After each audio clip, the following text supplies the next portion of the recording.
Essa é a 7ª parte. Já que ela estava lá, eles poderiam tentar uma delas. Alice não entendeu que tipo de método ele estava falando e pediu para ele explicar mais rápido. Ela não teve tempo de terminar, pois Belmont se aproximou dela e a puxou para sua cintura, e depois a beijou. Alice não entendeu nada naquele momento. Enquanto Belmont olhava o monstro erguendo a mão em sua direção, seus olhos brilharam com uma luz vermelha. Naquele momento, ele próprio pensou que esse método era a magia do cultivo emparelhado. No entanto, Belmont não teve sucesso. Ele continuou beijando Alice e esticando a mão em direção ao monstro, mas isso não funcionou. Alice ficou chateada com essa situação, então ela ergueu o punho para acertar o demônio. Houve uma grande explosão, pegando o monstro de surpresa. Belmont estava deitado em uma cratera na ponte que se formou após o ataque de Alice. A garota o chamou de pervertido sujo e perguntou como ele era capaz de pensar em obscenidades naquele momento. Nesse momento, o Lorde Demônio pensou que, de alguma forma, tinha a sensação de que a garota parada na sua frente era mais temida do que o monstro. Alice disse a ele que se ele quisesse tanto fazer aquilo, então não era o momento para isso. Depois, ela disse a ele para fugir e encontrar um professor da academia para ajudar. Belmont se sentou e explicou como ele voltaria. Alice começou a pisar nele, dizendo que ele era chato. Belmont parou a perna dela com a mão e perguntou por que ela estava fazendo aquilo, mesmo que pudesse morrer. A garota respondeu a ele que proteger as pessoas era o dever de um herói. Nesse momento, o Lorde Demônio lembrou-se da imagem do herói Aliate, que uma vez disse as mesmas palavras. Ele pensou que aparentemente também fazia parte do povo no entendimento dela. O monstro cansou de esperar por eles e começou a atacar com vigor renovado. Alice mal conseguia se defender com um escudo de magia. Passou pela mente dela que seus assuntos estavam ruins por causa da frequência do poder mágico de sua barreira de fogo que não era suficiente. Ela percebeu que não poderia se esquivar naquele momento, pois o monstro atravessou seu escudo. No entanto,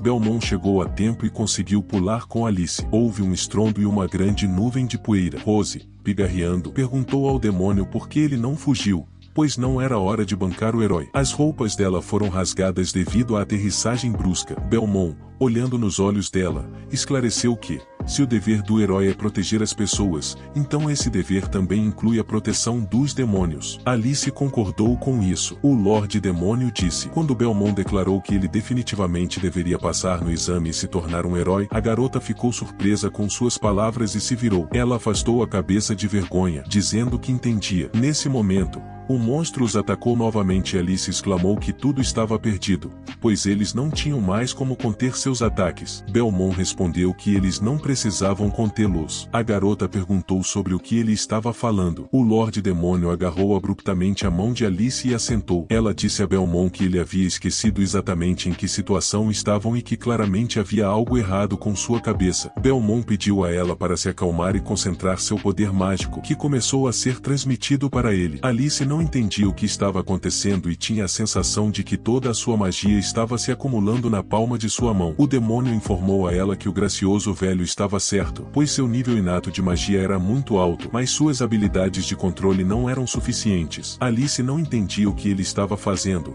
então perguntou. Belmont explicou que iria usar seus fluxos mágicos erráticos de uma maneira mais eficiente em seu braço direito e no lado direito do rosto. Nesse momento, uma chama vermelha negra começou a aparecer. O Lorde Demônio pensou que, mesmo que a magia do cultivo emparelhado não funcionasse e que ele tivesse um baixo nível de energia mágica, ele era dono de seu poder de controle e era um gênio da magia. Ele sempre encontraria uma maneira de superar os obstáculos porque ele era o Rei Demônio. O monstro começou a atacá-los, mas Belmont não perdeu a calma e pediu um ataque em resposta. Uma chama demoníaca chamada o poder do Bauroco perfurou o monstro, cortando-o. O pensamento brilhou na mente do Lorde Demônio de que parte de seu poder havia retornado. Gritos de alegria foram ouvidos de todos os lados. Edward Tensley pensou sobre o que deveria fazer, já que Alice e Belmont definitivamente não poderiam sobreviver. Ele também considerou as consequências de a família Rose descobrir sobre isso. De repente, alguém na multidão disse que Alice estava se aproximando deles. O elfo ficou feliz, pois isso significava se livrar do demônio também. No entanto, ele notou que Belmont estava levando Alice pelo braço. Edward não estava satisfeito, pois o demônio ainda estava vivo. Alice e Belmont ficaram felizes por terem passado e foram recebidos por Newton Rochane, o árbitro. outro. Ele disse que Alice ajudou o demônio a passar no teste, e todos ficaram surpresos com a possibilidade de um demônio passar. A jovem da família Rose se unindo a um demônio também foi surpreendente. O Lorde Demônio não estava feliz com as conversas e pensava em quanto desprezo a raça demoníaca teve que suportar. Embora Belmont tivesse passado no teste, eles continuavam tendenciosos contra ele. Enquanto Alice resmungava que, assim que recuperasse suas forças, mataria Belmont, ele percebeu que primeiro precisava encontrar uma maneira de sobreviver. Edward anunciou que todos haviam se esforçado e passado com sucesso no exame. Ao se dirigir a Alice Belmont, ele anunciou que apenas Alice havia sido aprovada no exame, recusando Belmont por ter enganado o Lorde Demônio. Surpreso com isso,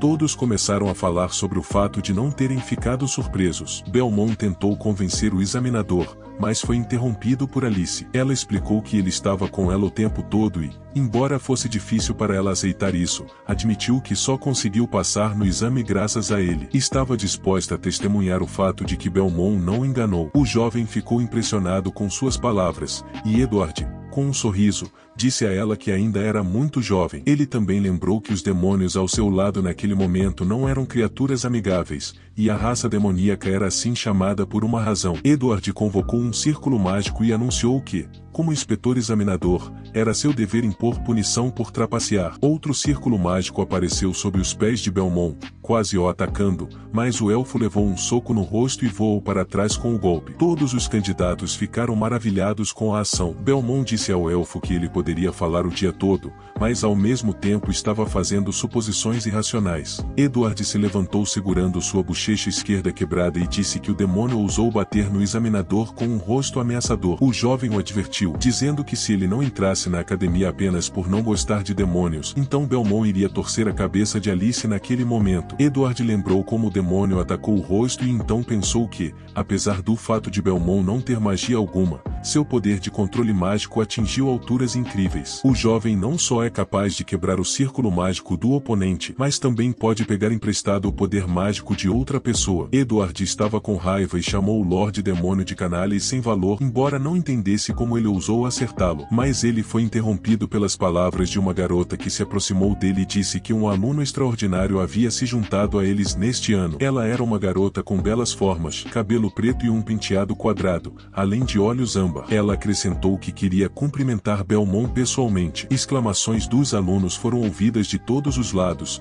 dizendo que essa garota era diretora da academia e que ela decidiu comparecer pessoalmente ao exame do diretor da academia. Nesse momento, a diretora, Karen Lennon, se aproximou de Alice Belmont e disse que não os via há muito tempo. Alice, que havia conseguido crescer nesse período, curvou-se em agradecimento pelo cuidado da diretora. Edward, sentado no chão, disse à diretora que ela poderia simplesmente deixar o caso para ele. Ela o chamou pelo nome, assustando-o, e repetiu suas palavras iniciais sobre assistir ao exame. Depois de suas palavras, ele imediatamente começou a se desculpar. Agora, a diretora se voltou para Belmont e lançou sua aura, perguntando se ele estava traindo a diretora da academia. Karen Lennon era uma grande mestra, e Edward se assustou com a aura dela, sentindo sua pressão. Era a pressão mágica da diretora mais jovem da história da academia St. Edmunds, uma grão-mestre. Belmont estava calmo e respondeu negativamente. Karen olhou para ele e convidou ele e Alice para irem a algum lugar com ela. Em seguida, ela os teletransportou, juntamente com ela mesma, para algum tipo de salão. Havia arquibancadas no salão, onde as pessoas estavam sentadas.